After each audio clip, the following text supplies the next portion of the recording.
Hi, I'm Kyle Strobing with US Feeds, powered by Alltech. We're out here in Steve Haywood's field, south of Union, Iowa. It is July 26th. We had a storm go through last night on the 25th with some 40-mile-an-hour winds and pea-sized hail. We're going to show you the benefits of grain set today.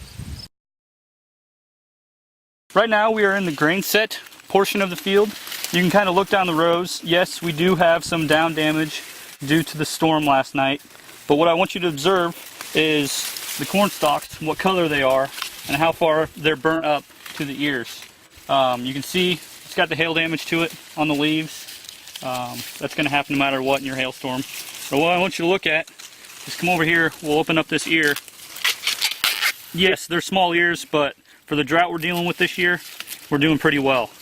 So what we have so far, decent ear for what we're dealing with.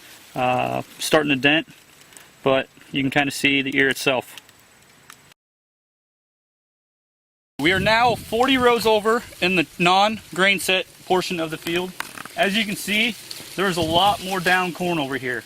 A lot more green snap because of the wind last night. You can kind of just see all the way out over it. It's just the stalks were not as sturdy with the no grain set on them.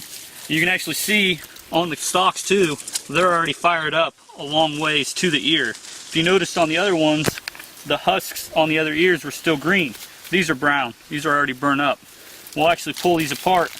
Just take a look at the ear itself. Look how much smaller that ear is versus the other size that we looked at earlier. You're not going to get as much corn out of that versus the grain set one that we looked at a little bit ago. As you can see today that we've shown you, we have the control on my left and the grain set on my right. Here's the grain set ear that we pulled out of the field earlier. You can kind of see it there. It's a pretty good ear.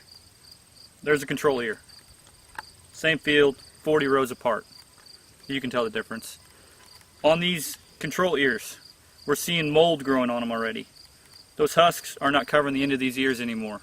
They're growing mold. We're going to have mytoxin problems. These ears, I haven't found one that have mold on them yet. So we're doing really well. It's going to create a better feed source for you, and we're just going to have some more corn when we get out there in the fields. As you can see, we have a distinct advantage over the control with applying our grain set product. If you have any questions, contact your local US Feeds dealer.